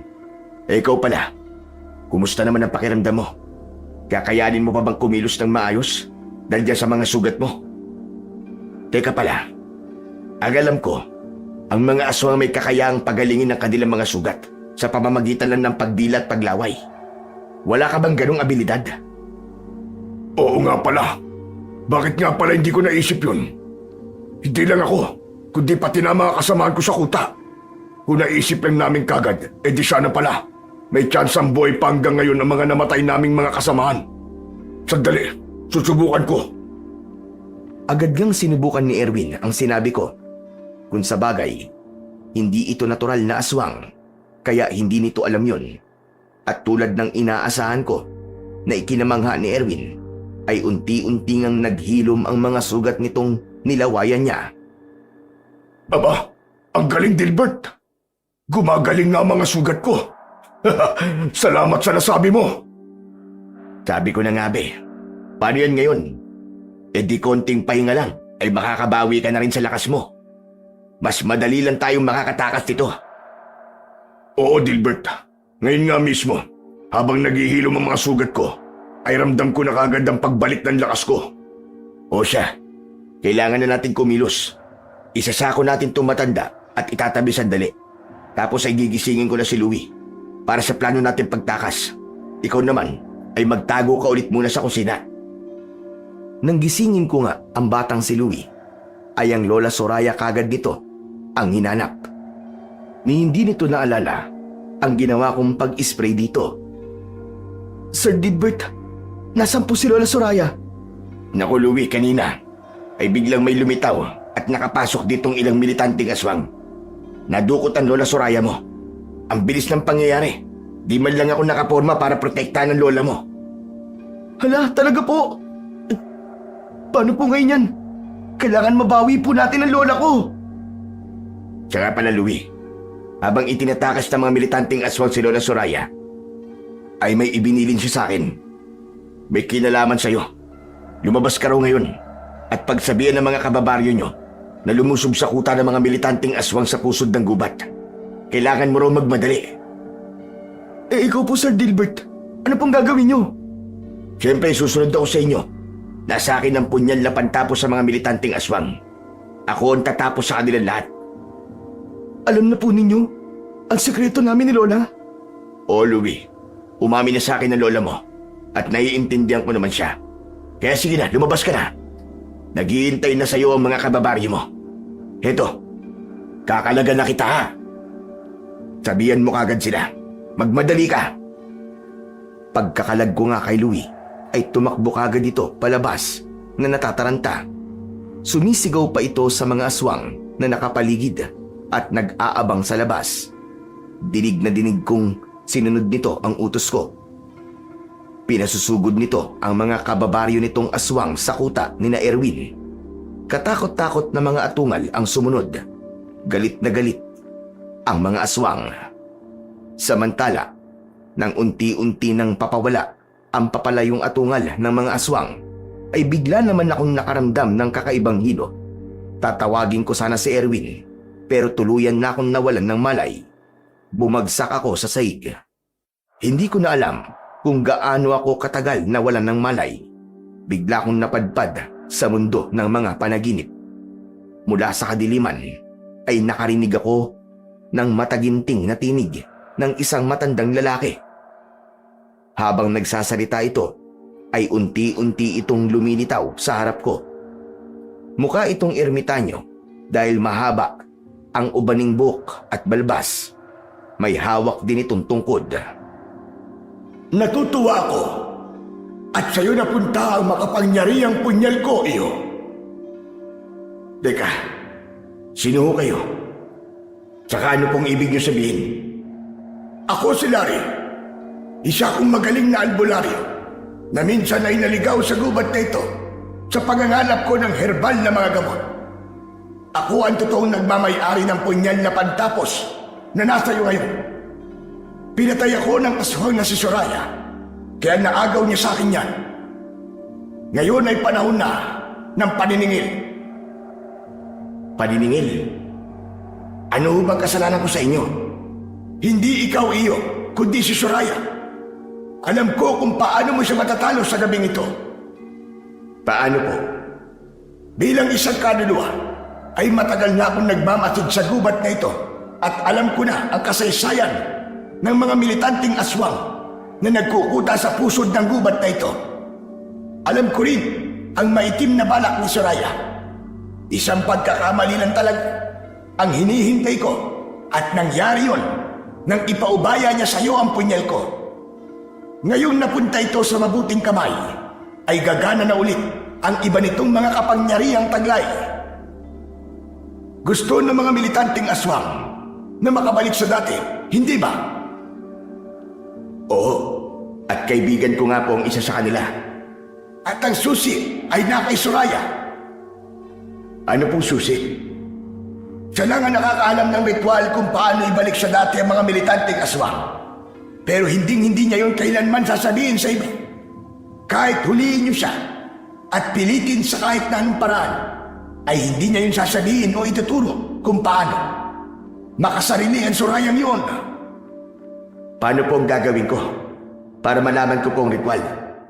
Ganito ang gawin mo, iyo. Habang wala pa siyang malay, ay ilabas mo ang punyal ko at ilapat mo ito sa tapat ng kanyang sentido. Pagkatapos, ay ilapat mo naman ang mga daliri mo sa sentido mo. Umusal ka sa isip mo at utusan mo ang punyal na halukayin sa isip ni Soraya ang ritual ng pagpapanumbalik sa militanteng mga aswang. Susundin ka ng punyal ko at isasalin yon sa isip mo. Pagkagising mo, ay isagawa mo kagad.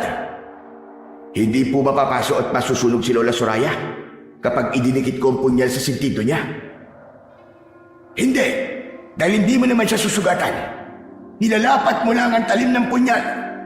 Ingatan mong mahiwa ang balat niya. Tapos kapag naisalin ko na po sa isip ko ang ritual, ano na po ang susunod? Pwede mo nang patayin si Soraya. Manghihina kagad ang mga kababaryo ng mga aswang na sumugod sa kuta ng militanteng mga aswang. Sugurin mo sila pagkatapos nun. Mas madali mo na lang silang mapapatay lahat. Tapusin mo sila gamit ang aking punyal. Walang ano-ano. Habang nagsasalita pa si Mang Larry, ay biglang may isa pang lumitaw sa tabi nito. Nagulat kami pareho nang makitang si Aling Soraya ito. Nakapasok rin siya sa panaginip ko. Aha! May binabalak pala kayong dalawa. Sabi ko na nga ba, mabuti na lang at kahit tulog ako, ay napagala ko pa rin ang espiritu ko. Pues, hindi kayo magtatagumpay sa binabalak nyo laban sa akin. Mabilis sanang maglalaho ang espiritu ni Lola Soraya. Pero mabilis din itong sinunggaban ni Mang Larry. Makaraan ay inutusan niya ako. Gumising ka na, iyo. Dali! Isagawa mo na kagad ang sinabi ko. Gagawin ko ang lahat para hindi mo na siya kagad makatakas sa panaginip na ito. Para hindi siya magising kagad. Sige na, dalian mo! Napahingal pa ako nang agad akong magising. Natatarantang inilabas ko ang pang-spray ko para kung sakali ay makatulog lang ulit si Lola Soraya. Butik, naubos na pala laman ng pang-spray ko. Nako, kailangan ko nang isagawa kagad ang sinabi ni Mang Larry.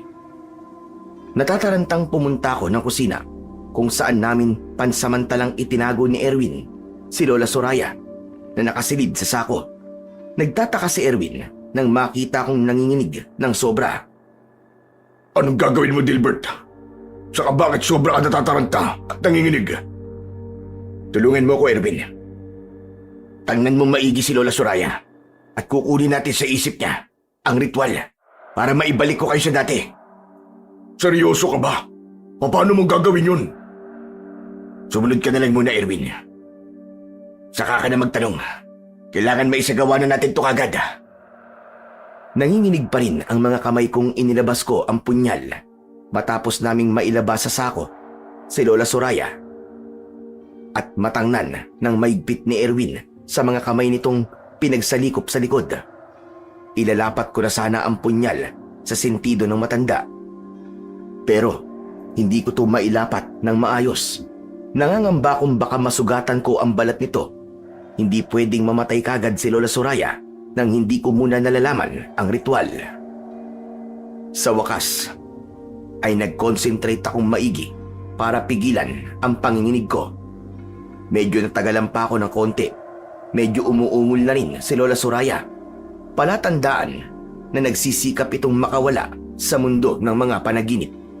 Narinig ko pa ang mataginting na tinig ni Mang Larry. Bilisan mo, Iho! Lumalakas na sa Soraya! Nahihirapan na akong pigilan siya! Ito na po, ito na. Nakalapat na. Teka, sinong kausap mo, Dilbert? Ako ba? Basta, saka ko na lang ipapaliwanag sa iyo ang lahat, Erwin. Pagkalapat ko ng mga daliri ko, sa sentido ko, at pagkausal ng dapat gawin ng punyal, agad-agad ay pumasok sa isip ko ang buong proseso ng ritual na kailangan. At eksaktong makumpleto ito, ay siya namang biglang pagdilat ng mga mata ni Lola Soraya. Agad-agad ay nagpalit ito ng anyo, naging aswang at marahas na nagwala. Dahil hindi naman yun inaasahan ni Erwin, ay bigla nitong nabitiwan ang matanda. Mga pagahas kayo! Gayon ay malalagot kayo sa akin! Humanda kayo! Biglang dinamba ng kalmot ni Aling Soraya si Erwin. Pero nakailag ang huli. Pero mukhang hindi magpapatalo si Lola Soraya. Naglaban sila ni Erwin. Hindi makakabalik sa dati ang mga militanteng aswang. Hindi ako makapapayag. Lalapain ko muna kayong lahat. Ikaw rin, Dilbert. Hayop ka. Inisahan mo ako. Kaya gayon ay tikman mo ang ganti ko. Ako naman sana ang susugurin ni Aling Soraya. Pero iniamba ko sa kanya ang punyal ni Mang Larry. Dahil dito ay natigilan si Aling Soraya. Sige, sumugod ka, matanda ka. Kung hindi, tatapusin na kita. Pwede na kitang patayin ngayon dahil nalaman ko na ang ritual. Parang nag-isip pa si Aling Soraya kung ano ang isasagot sa akin. Nanggagalaiti itong gustong ituloy sana ang pagsugod sa akin. Pero nagpipigil naman ito. Pues, sino may sabi sa'yo tatalab sa akin ang punyal na yan? Ang pipitsuging albularyong silari? At akala naman niya ay alam na niya ang lahat tungkol sa akin. Ngayon ay humanda kayo. Talagang pinipilit ninyo kong ilabas ang pinakatatago kong mga abilidad. Pues, pagbibigyan ko kayo. Bigla ay malakas na umalulong si Lola Soraya. Matinis ang alulong nito na masakit sa tenga. Ano pat, napatakip kami pareho ng mga tenga ni Erwin. Pero sa kabila nito ay binalaan ako ni Erwin. Naku, Dilbert.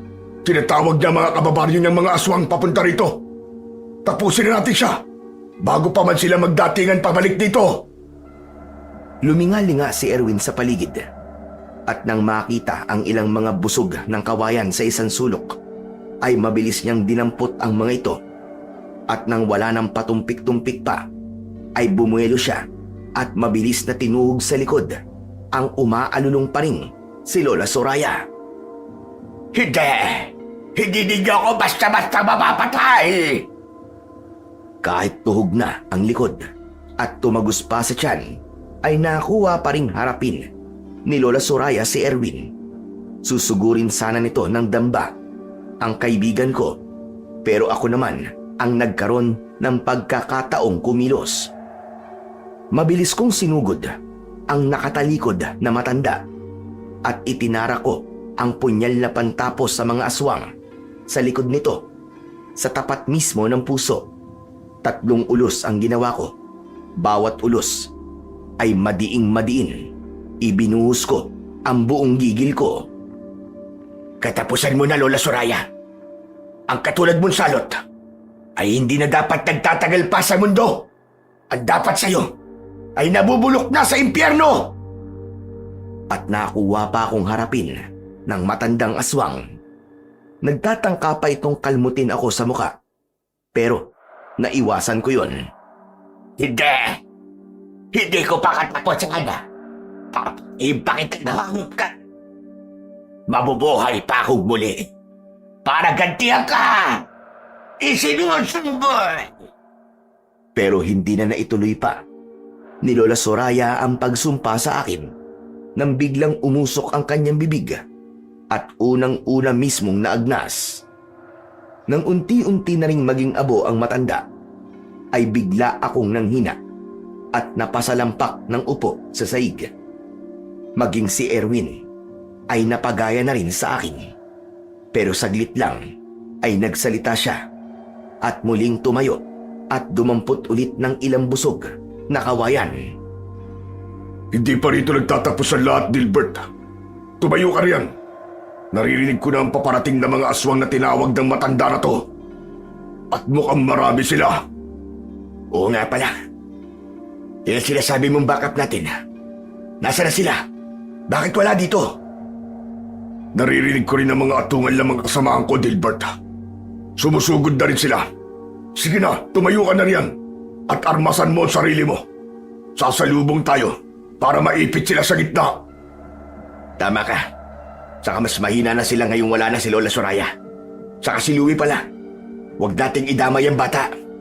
Hindi, Dilbert. Papatayin din natin siya. Malamang na alam na niyang napatay na natin ang lola niya. Kung bubuhayin pa natin siya, mag-iiganti at mag-iiganti pa rin siya. Nasa sistema yun ng natural na mga aswang. Isasama ko siya sa ritual para maging tao na rin siya. Hindi tatalab sa kanya yun, Dilbert, maniwala ka. Ano ang babaligtarin mo sa tulad niyan dati ng aswang? Isipin mo nga. Siya, kumilos ka na. Paparating na sila. Dahil wala na rin pag-asa pala para kay Louie, naawa ako sa kanya at wala na akong magagawa. Kaya naman ay tumayo na ako at inilabas lahat ng mga armas na ginawa ko. Iniabot ko rin ang ibang bamboo spikes kay Erwin. Hindi siya pwedeng humawak ng bamboo shotgun na ang bala ay asin na binalot sa dahon ng makabuhay. Tara na, Erwin. Tapusin na natin ang lahat ng mga aswang sa baryong ito sa gabing ito. Sa wakas, ay matatahimik na ulit ang buhay ko pagkatapos nito. Yun ang pinaka-inaasam-asam ko. At sa wakas, Dilbert, ay makakabalik na rin kami sa dati. Excited na talaga ako. Yahoo! Anak ng putya, may payaho-yaho ka pang nalalaman ngayon ha. Tignan mo't nalaglag yung panty mo kulay pink. Nasaan? Hoy, sira ulo! Wala ko nun! Anong akala mo sa akin? Joke lang. Sobra ang tawa ko ng sandaling yon habang naka-peace sign kay Erwin na namula naman ang muka sa umpisa. Pero kalaunan ay napahagalpak na rin ng tawa. Nang gabing yon ay tinapos na nga namin ang laban sa mga aswang ng baryo Minunggul. Sobrang madugo ang nangyari. Ipinakita ko sa mga aswang kung gaano ako kabagsik sa mga pilit bumubulabog sa katahimikang gusto ko. Ipinatikim ko sa kanila ang marapat na kabayaran ng kanilang kasamaan na pati kaibigan kong si Erwin ay idinamay. Lahat ng natutunan ko at abilidad ko sa militar ay inilabas ko kahit gawang kamay lang ang mga sandata ko. Matapos ang madugong labanan, nakilala ko rin sa wakas ang Boss Gilier nina Erwin. Pinagmadali nila akong isagawa kagad ang ritual ng pagbabalik sa kanila sa dati nilang katauhan. Hindi na talaga sila makapaghintay ng umaga. Ang dahilan ay sobrang namimiss na raw nilang makabalik sa kani-kanilang mga pamilya at mamuhay muli sa katahimikan. Matagumpay naman na naibalik ko sila sa kanilang dating katauhan. Wala na sa kanila ang pagkaaswang at labis silang lahat na nagpasalamat sa akin. Tunay nga ang kapangyarihan ng mahiwagang punyal na pantapos sa aswang at ang orasyon na nakuha ko sa isipan ni Lola Soraya. Sa isip ko, lihim akong nagpasalamat sa Panginoong Diyos at kay Mang Larry dahil natapos na ang lahat at makakapamuhay na muli ako ng tahimik na aking pinaka-aasam-asam. At sila Erwin naman at Boss Gilier ay makakabalik na sa kani-kanilang pamilya. Matapos ang ilang buwan, nagpasya kong bisitahin si Erwin sa kanyang bahay. Masaya naman ito nang makita ko. Nagkumustahan kami hanggang nauwi sa yayaan sa mabuting usapan. Nagyaya ito na uminom. Dilbert, maraming salamat sa lahat ng ginawa mo para sa amin, ha? Alam mo, nang dahil sa'yo, muli akong nakabalik sa pamilya ko. Pambihira. Alam mo, kala ko talaga, doon na ako mabubulok sa impyernong lugar na yun, eh.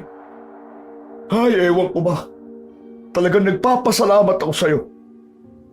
Hehe, huwag mo lang isipin yun, walang anuman. Pero Erwin, salamat din sa'yo. Dahil kahit naging aswang ka, biruin mo, nakilala mo pa rin ako. At hindi mo ko naisipang saktan. Kumbaga mas nangibabaw pa rin sa'yo ang pagiging tao at ang mga pinagsamahan natin nun. At ang pinakamahalaga sa lahat, kahit aswang ka, hindi nawala ang pananampalataya mo sa Panginoon. Patuloy pa rin yung nag-apoy sa puso mo. At yun, ang tunay na nagligtas sa'yo, pare. Kaya nga eh. Pero alam mo pare, muntik na. Nagdadasal ako. Pero iniisip ko kung pakikinggan ba ako ng Diyos.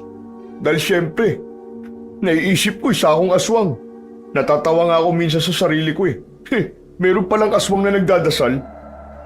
Pero pare, napatunayan ko na kahit isa ka palang kampo ng dilim, ngunit hindi bumibitaw sa pananampalataya sa Panginoon, hindi kanya bibiguin, pare. Grabe, ang galing ng Diyos, pare. Nang dahil doon, lalong lumalim ang pananampalataya ko. Tama ka, pare. Dahil kahit gaano ka pa naging masama, ay may paraan pa rin para muli kang manumbalik sa pag-ibig ng Panginoon. Tsaka pare, alam naman niya na hindi mo ginusto yung nangyari sa'yo. Hindi mo ginusto na maging aswang ka, pare. Kumbaga, biktima lang kayo. Hindi mo ginusto na maging alagad ka ng kadiliman. Pero tama na yan, pare. Mag-move on na tayo. Ang mahalaga sa lahat, na pagtagumpayan natin ang masalimuot na pangyayaring yun at napatunayan natin na mahal tayo ng Panginoong Diyos at hindi niya pababayaan ang kanyang mga anak kahit kailan, kahit nasa pinakailalim pa ito ng kadilim-diliman ng mundo. Tama ka, pare. Oo nga pala. Pare, buntis ang asawa ko. Kapag nailabas ng bata at bibinyagan na, ikaw ang gagawin kong ninong, ha? Ops! Huwag kang tatanggi, pare. Bawal daw yun. Alam ko kasi, pare, malayo ang bahay mo eh. Kailangan mo pang lumuwas. Pare, matanong ko lang. Bakit ba ayaw mo na lang na tumira sa lungsod? Yung bang malapit sa sibilisasyon, malapit sa lahat.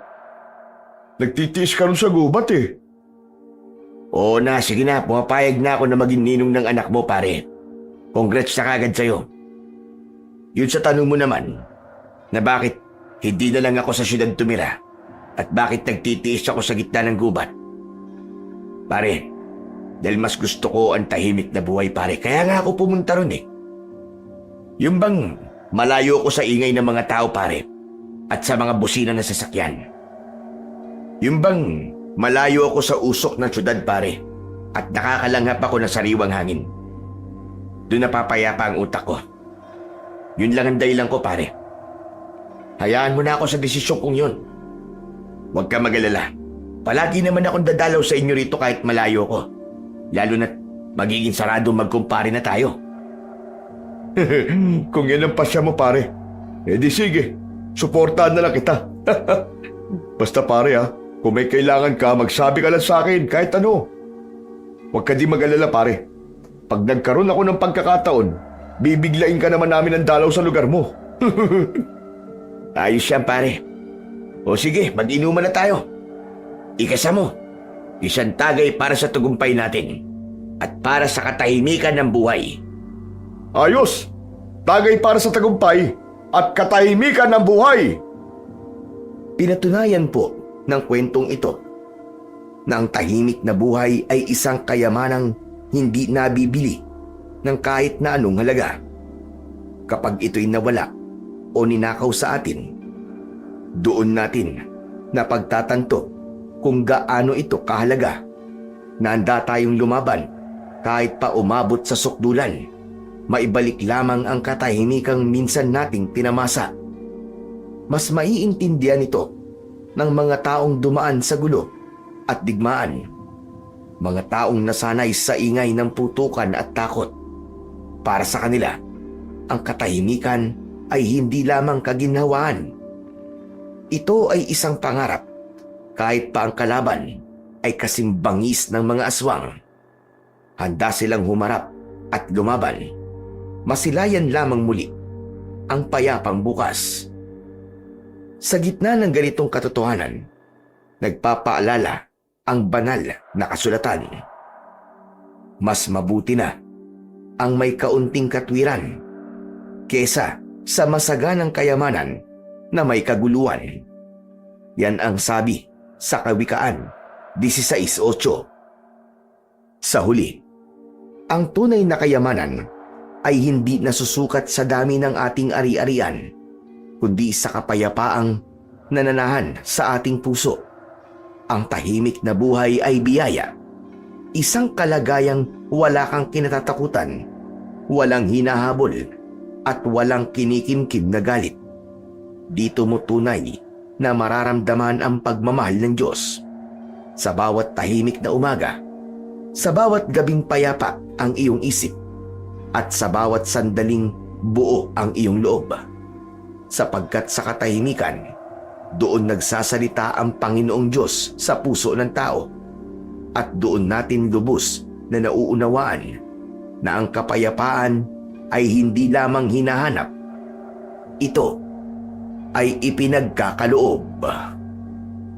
Maraming salamat po sa walang sawa niyong pakikinig at pagsuporta sa aking mga YouTube channel na The Voice Addict at mga kwento ni Apong Isaac.